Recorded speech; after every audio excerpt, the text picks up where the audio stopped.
El sacerdote hace que Cristo descienda del cielo y lo encarna sobre el altar como víctima eterna por los pecados del hombre, y no una sola vez, sino miles de veces. Y fíjate cómo culmina la cita, Esteban y amigos que nos escuchan. El sacerdote habla y Cristo, el Dios eterno y omnipotente, inclina su cabeza en obediencia humilde al mandato del sacerdote.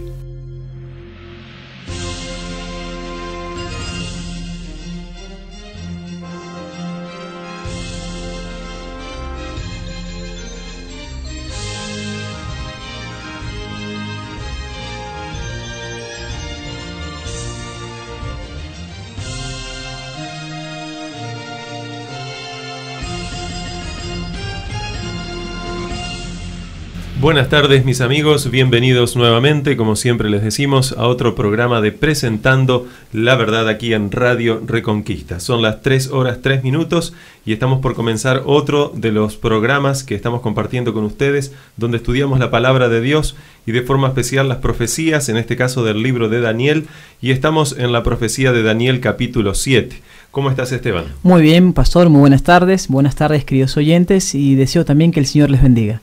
¿Qué te parece, Esteban, si antes de comenzar hacemos algo que siempre lo hacemos, pero en privado, pero siendo que el tema de hoy reconozco que es un tanto fuerte, vamos a orar para que también nuestros amigos que nos escuchan puedan compartir esta oración con nosotros y podamos ser todos llenos de la palabra de Dios y comprender la verdad, porque Jesús dijo, y conoceréis la verdad y la verdad os hará libres. Así que, amigos que nos escuchan, así como están en ese lugar que nos están acompañando, nosotros aquí vamos a cerrar los ojos y vamos a hacer una breve oración.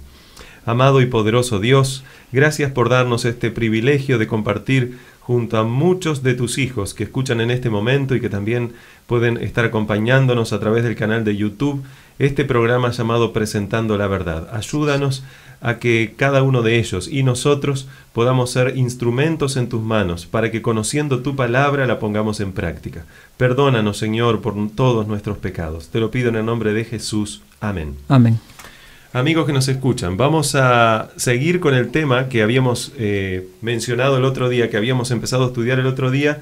Y Esteban, tú no viniste el otro día, pero te comento, aunque seguramente tú sabes de qué se trata, veníamos hablando justamente en el auto con respecto Exacto. a eso. Y yo hablé acerca del cuerno pequeño, que ya venimos hablando desde hace varios días, pero a la luz de la historia, a la luz de citas de historiadores y de mucha información que corrobora que lo que está en la Biblia, por supuesto, es palabra de Dios. Así que con respecto a eso vamos a seguir estudiando.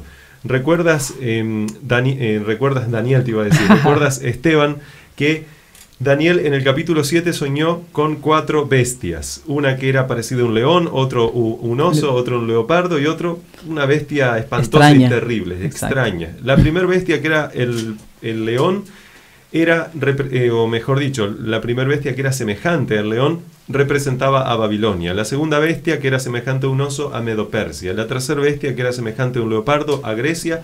Y la cuarta bestia, que era espantosa y terrible, representa a Roma. En esta cuarta bestia, Daniel también vio 10 cuernos que representan que Roma se había dividido en 10 naciones, luego de que Roma cayó en el 476 después de Cristo. Y es interesante que de estos 10 cuernos o 10 naciones romanas surgía un cuerno pequeño. Entonces yo inmediatamente te hago la pregunta. Le pregunté a Héctor el otro día y me contestó un tanto diferente, pero la palabra de Dios tiene la respuesta. Si estos 10 cuernos salen de Roma y por lo tanto son romanos, y el cuerno pequeño sale entre ellos, ¿ese cuerno pequeño es? ¿Romano? Es romano, Es romano. por supuesto. El otro día hemos dado algunas de las características acerca de este cuerno pequeño. El cuerno pequeño surge en Europa, surge en Roma, por lo tanto, o sea, es romano. El cuerno pequeño, bueno, segunda característica es que es romano. Tercer característica que vimos es que el cuerno pequeño surge después que los 10 estaban establecidos. Exacto. Y solo voy a repasar, las 10 tribus bárbaras del norte se establecieron desde el 351 después de Cristo hasta el 476, cuando la última de las tribus que se estableció en Roma fueron los érulos, una de las tribus que fue extinta. ¿Por qué dije que fue extinta? Característica número 4, vimos el otro día, la Biblia dice que el cuerno pequeño arrancaría a 3 de estos. y evidentemente manifestaría que es poderoso, más poderoso que cualquiera de los otros 10. O sea que es un reino número 11, se podría decir, que gobierna estos 10 hasta el punto de que derribó a 3 de esos 10, y eso lo vimos en el programa anterior. La quinta característica, bueno, es que parece más grande que sus compañeros, y hemos quedado en la sexta característica. Y solo voy a mencionar que la sexta característica que presenta la Biblia está en varios textos, en Daniel capítulo 7, versículo 8, versículo 20, versículo 25. También está en el libro de Apocalipsis, pero como todavía no lo estamos estudiando, lo vamos a dejar para más adelante.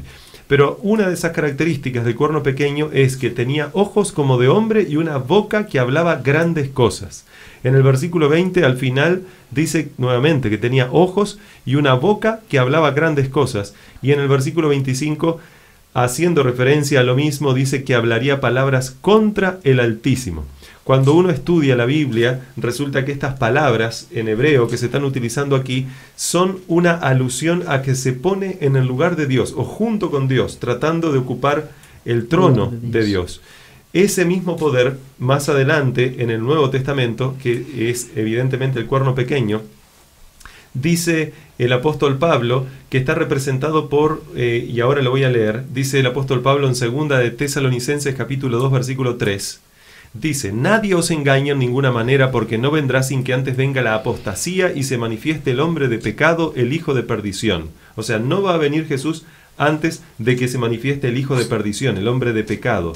¿Y qué características tiene este hombre de pecado? Dice: el cual se opone y se levanta contra todo lo que se llama Dios y es objeto de culto, tanto que se sienta en el trono de Dios como Dios, haciéndose pasar por Dios, lo cual en la Biblia significa blasfemia. Y repasamos el otro día, recuerdo con Héctor, algo que lo hemos dado cuando hablamos acerca de la blasfemia contra el Espíritu Santo. Inmediatamente nos viene a la mente, ¿qué es blasfemia? Muchas personas pueden pensar que es decir malas palabras. No, blasfemia es peor que eso. Colocarse en lugar de Dios. Exacto, blasfemia es colocarse en lugar de Dios. Por ejemplo, ¿quién es el único, Esteban, que puede perdonar pecados? Cristo Jesús. Cristo Jesús, o sea, Dios mismo, Dios, ¿verdad? Y como exacto. Jesús es Dios, Él también puede. Puede. Por eso, los fariseos y muchos líderes judíos que estaban junto a Jesús, cuando Jesús una vez estaba en una casa y abrieron el techo, ¿te acuerdas? Y bajaron a un paralítico. Y Jesús le dijo: hijo, tus pecados te son perdonados. Los judíos que ahí estaban, que no lo querían a Jesús, dijeron: ¿pero quién es este?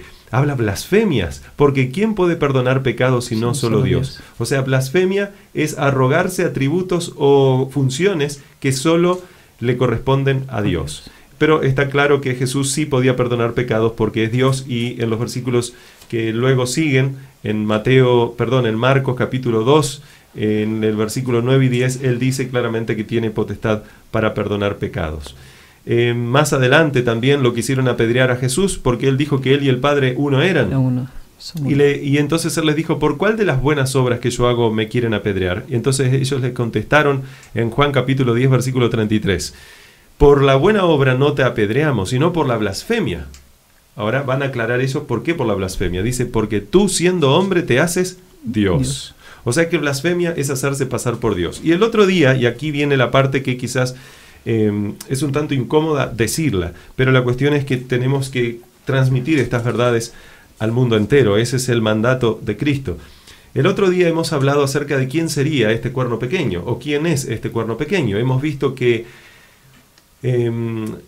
sabemos quién es Babilonia, o sea, sabemos que el león representa a Babilonia, el oso a Medo-Persia, el leopardo a Grecia, la cuarta bestia a Roma, y el cuerno pequeño, o sea, los 10 cuernos que le salen a la bestia, a la Roma dividida, y el cuerno pequeño, ¿a quién representa? Y hemos visto contigo, recuerdo Esteban, hemos dicho que no es que nosotros digamos, sino que todos los dedos que están en la Biblia apuntan hacia un lugar determinado. Y el cuerno pequeño, no solo la Biblia lo indica, sino que es interesante, bueno, la Biblia ya lo indica y punto y aparte, ¿no? Pero es interesante que muchos historiadores y científicos, conocedores de la palabra de Dios, comprendieron que el cuerno pequeño no es ni más ni menos que el papado de la Iglesia Católica Apostólica Romana. Entonces vamos a ver, el otro día vimos acerca de estas características, hemos visto algo interesante, yo solo voy a repasar ahora. Es interesante que esta religión es diferente del resto porque se encuentra en un lugar físico que también conforma lo que es un estado, que es el estado del Vaticano.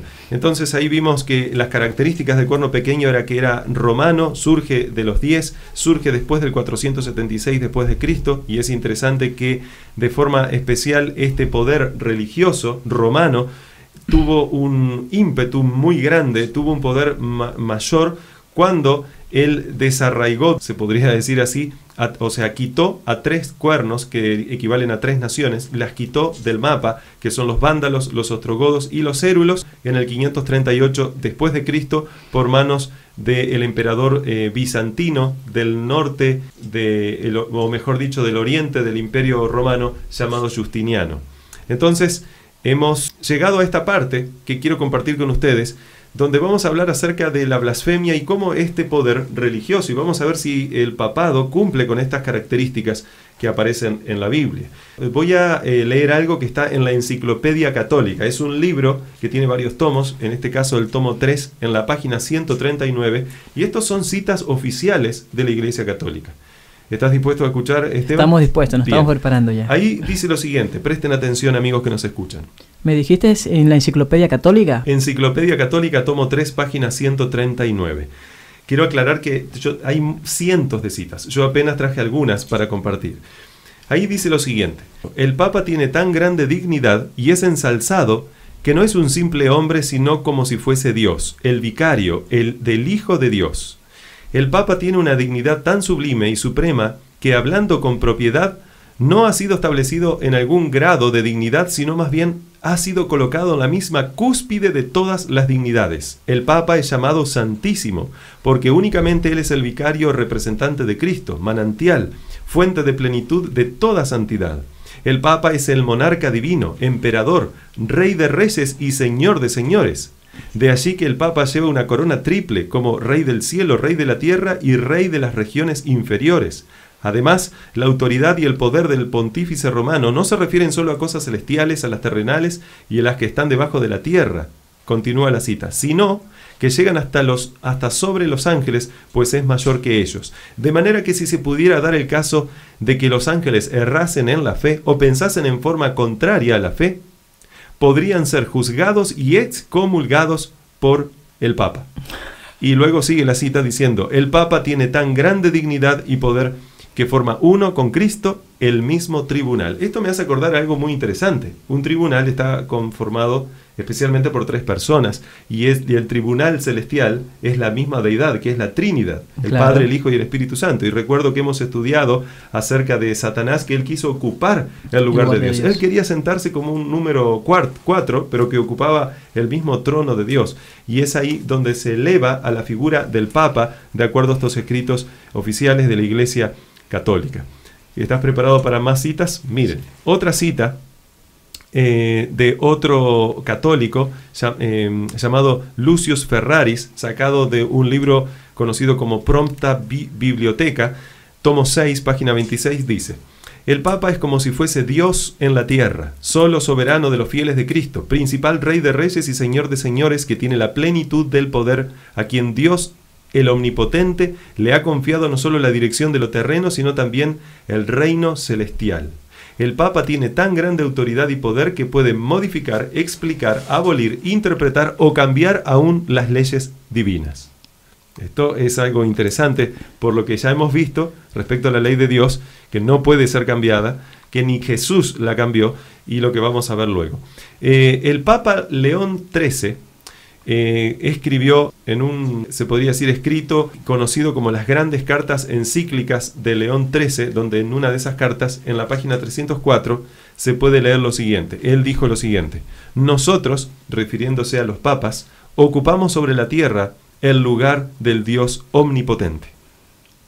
Eso lo dijo expresamente un papa. Otro de los líderes, el cardenal Bellarmino, en su libro Romano Pontífice, citado en un libro de Pedro de Rosa, Vicarios de Cristo, en la página 71, dice: si el Papa errara imponiendo pecados y prohibiendo virtudes, la Iglesia aún estaría obligada a considerar que los pecados son buenos y las virtudes son malas. Repito, si el Papa errara imponiendo pecados y prohibiendo virtudes, la Iglesia aún estaría obligada a considerar que los pecados son buenos y las virtudes son malas. Bueno, ahora voy a leer algunas citas, amigos, y presten atención, que tiene que ver acerca de la función o el rol que los papas se auto-otorgan, se podría decir, que consideran que ellos pueden hacer eso, que es la de perdonar pecados, que hemos visto que la Biblia dice que solo Dios puede hacerlo. Miren, San Alfonso de Ligorio, en su libro llamado La dignidad y los deberes del sacerdote, en la página 34 al 36 hay un texto que dice: el perdón de un solo pecado requiere toda la omnipotencia de Dios, pero lo que solo Dios puede hacer por medio de su omnipotencia, lo puede hacer también el sacerdote cuando dice ego te absolvo, que significa yo te perdono. En verdad, no es exagerado decir que en virtud de su supremo oficio los sacerdotes son otros tantos dioses. En una revista oficial de la Iglesia Católica también fue escrita esto que voy a decir en 1936, por lo menos esta edición es del 1936, del 14 de junio, llamado Nuestro visitante del domingo, or Sunday Visitor, dice en inglés realmente, dice: y cuando el sacerdote pronuncia las tremendas palabras de consagración, él alcanza hasta el cielo, hace que Jesús descienda de su trono y lo coloca sobre el altar para ser ofrecido de nuevo como víctima por los pecados del hombre. Este es un poder mayor que el de los monarcas y potentados. Esto está hablando en un contexto de cuando se hace la misa y sucede lo que ellos conocen como la transubstanciación, que es que el pan que hay ahí y el jugo de la vid, que realmente ese jugo de la vid está fermentado, o sea, no es el jugo de la vid de la Biblia, o sea, es un jugo de la vid corrompido, podríamos decir. Entonces, que eso se convierte literalmente en el cuerpo y la sangre de Cristo. Entonces, en este contexto, él dice, y vuelvo a leer la cita: cuando el sacerdote pronuncia las tremendas palabras de consagración, él alcanza hasta el cielo, hace que Jesús descienda de su trono y lo coloca sobre el altar para ser ofrecido de nuevo como víctima por los pecados del hombre. Este es un poder mayor que el de monarcas y potentados. Es mayor que el poder de los santos y los ángeles, mayor que el poder de los serafines y querubines. En efecto, es mayor aún que el poder de la Virgen María.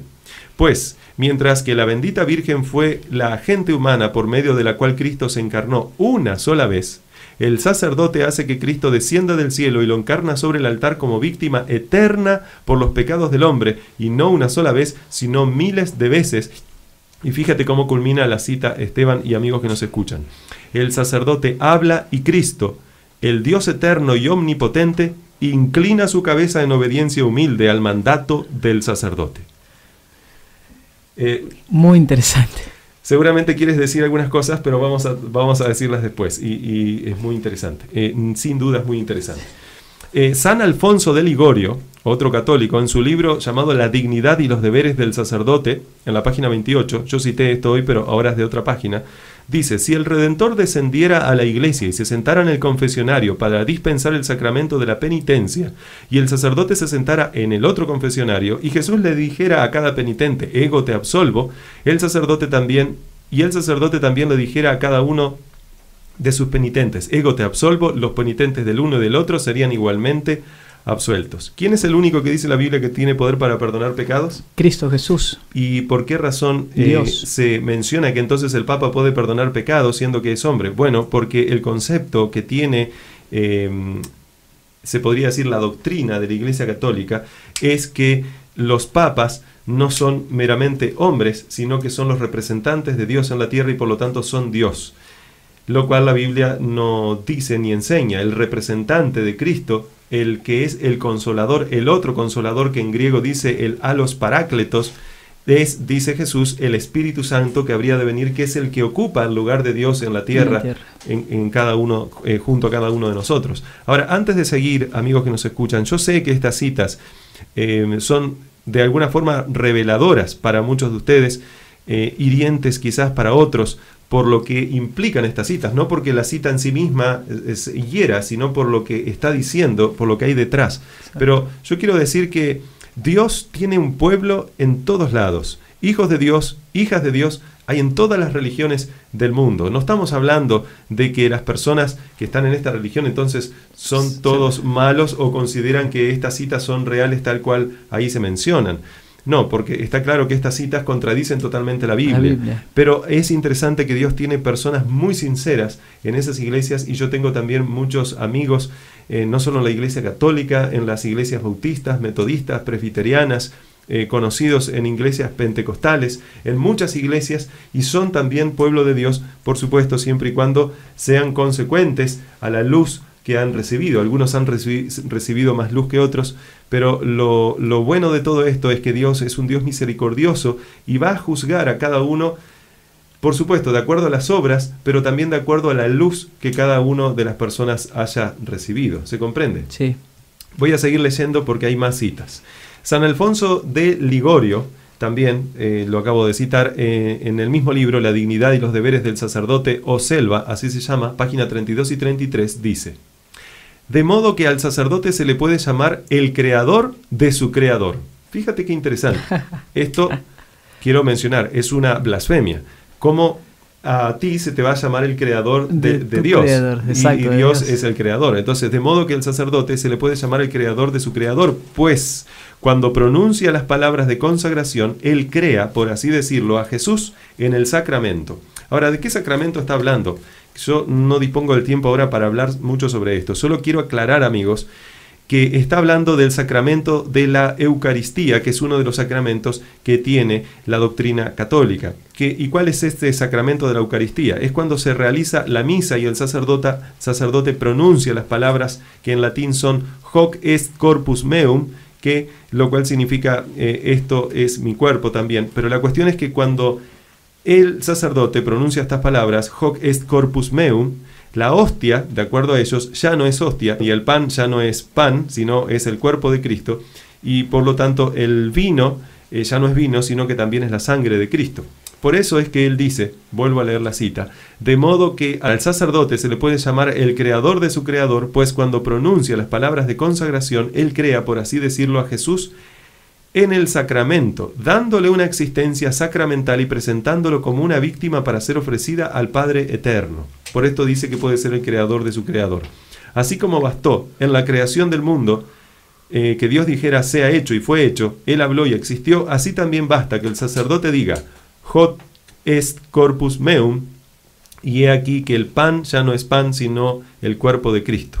San Bernardino, cita el autor San Alfonso de Ligorio, dice que San Bernardino de Siena dice que el poder del sacerdote es el poder de una persona divina, pues la transubstanciación del pan, lo cual es decir la transformación del pan en el cuerpo de Jesús, requiere tanto poder como la creación del universo.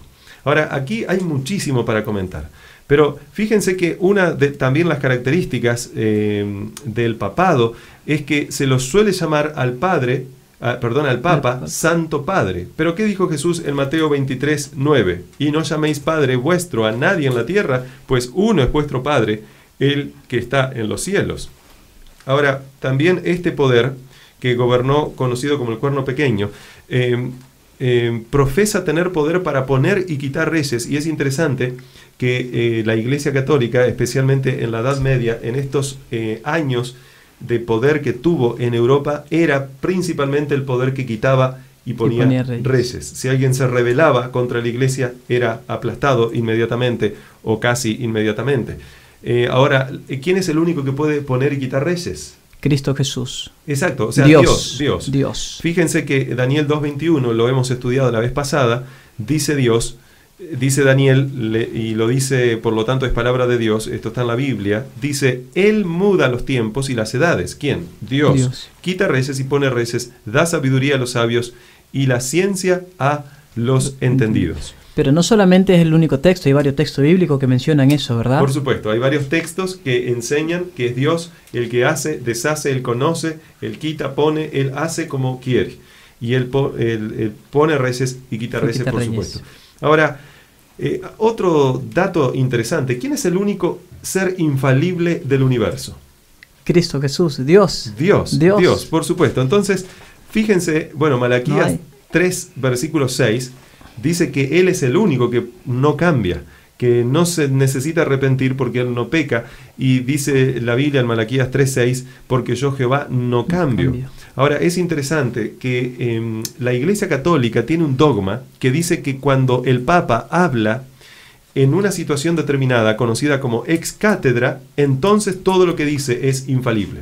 ¿Cuándo es que el Papa habla ex cátedra? Bueno, cuando se sienta en un lugar determinado, como la silla en donde él se sienta muchas veces, que es este trono, que también es una alusión al trono de los reyes, ¿verdad? Pero es interesante, en una cita de Fritz Leist, en un simposio sobre Apocalipsis, en la página 340 y 341, dice, este autor católico también dice: la infalibilidad del Papa es la infalibilidad de Jesucristo mismo. Cuando el Papa piensa, es Dios mismo el que está pensando en él. Prácticamente se podría decir que sería un profeta, porque el profeta hablaba cosas que salían realmente de su boca, pero eran cosas que eran palabras de Dios. Eran cosas que salían de la boca de Dios. Ahora, lo interesante es que ni los profetas eran infalibles. Eso es cierto. Pero al Papa se le otorga esta supuesta característica de infalibilidad. Otra característica, y estamos culminando el programa de hoy por el momento, pero quedan seguir analizando más características. La séptima característica que vamos a analizar el lunes que viene tiene que ver acerca de que este cuerno pequeño es diferente de los primeros, y vemos cómo se aplica, si se aplica eso o no al papado. Estamos viendo que todas estas características, lógicamente, que se están aplicando al papado. Entonces, es interesante que los papas, y culmino con esto, permiten que se inclinen ante él para adorarlo. Y vemos muchas veces muchos presidentes del mundo, muchas personas de renombre y personas comunes y corrientes que se inclinan delante del Papa para adorarlo. Sin embargo, en Hechos capítulo 10 y en varios otros lugares de la Biblia, por ejemplo en Hechos 10, cuando Cornelio, este hombre de Dios que había sido llamado por Dios para ser su instrumento, cuando viene Pedro, Cornelio se arrodilla delante de Pedro. Y es interesante que Pedro, de acuerdo a la Iglesia Católica, es el primer papa. ¿Pero cómo? Pero ¿cómo el primer papa, si fuera que quiero aclarar, no es que Pedro no es el primer papa? No existe en la Biblia tal cosa como el concepto de papa. Quiero aclarar claramente. Ahora, si fuera real que Pedro es el primer papa, ¿cómo es que en Hechos capítulo 10, versículo 25, dice que cuando Pedro entró, salió Cornelio a recibirle y postrándose a sus pies adoró? Pero Pedro se levantó y le dijo: levántate, pues yo mismo también soy hombre. También vemos más adelante a Juan, apóstol, en el Apocalipsis capítulo 19, versículo 10. Vio un ángel esplendoroso y él se arrodilló delante del ángel, pero el ángel le dijo: no te inclines, que yo soy criatura, yo soy consiervo tuyo y de tus hermanos. ¿Cómo es que si en la Biblia vemos que ante al único que hay que arrodillarse, y te acuerdas cuando Satanás lo tentó a Jesús y le dijo en Mateo capítulo 4, todo esto te daré si postrado me adorares? ¿Pero qué le contestó Jesús? Al Señor tu Dios solamente adorarás y a Él servirás. Ahí está. Jesús dijo que solo a Dios había que adorar y solo a Él servir. Y el simple hecho de inclinarse en ese sentido de reverencia tiene que ver con adoración. Es lo que los amigos de Daniel no habían querido hacer delante de la estatua y delante de nadie, solo delante de Dios. ¿Y cómo es que entonces, si ni Pedro ni los ángeles aceptaron que se le arrodillasen delante de sí, el Papa hoy, y desde que existen los papas, permiten de que se les arrodille delante de sí? Evidentemente esto tiene que ver con el hecho de arrogarse funciones que solo le corresponden a Dios. Y eso se llama blasfemia. Amigos que nos escuchan, hemos llegado al final de este programa, un tanto fuerte, reconozco, pero la verdad hay que decirla. Y amigos, vamos a estar con ustedes nuevamente el próximo lunes a las 3 de la tarde aquí en Radio Reconquista 1220 AM. Vamos a seguir hablando acerca de este tema y luego vamos a seguir avanzando con los capítulos de Daniel y también con los capítulos de Apocalipsis, que de aquí a poco comenzaremos también a estudiar. Gracias, Esteban, por estar con nosotros. Gracias, Pastor, por la invitación, y gracias también a nuestros apreciados oyentes por escucharnos. Que Dios los bendiga, amigos. Nos vemos entonces en el próximo programa de Presentando la Verdad. Y recuerden, Jesús dijo: y conoceréis la verdad, y la verdad os hará libres.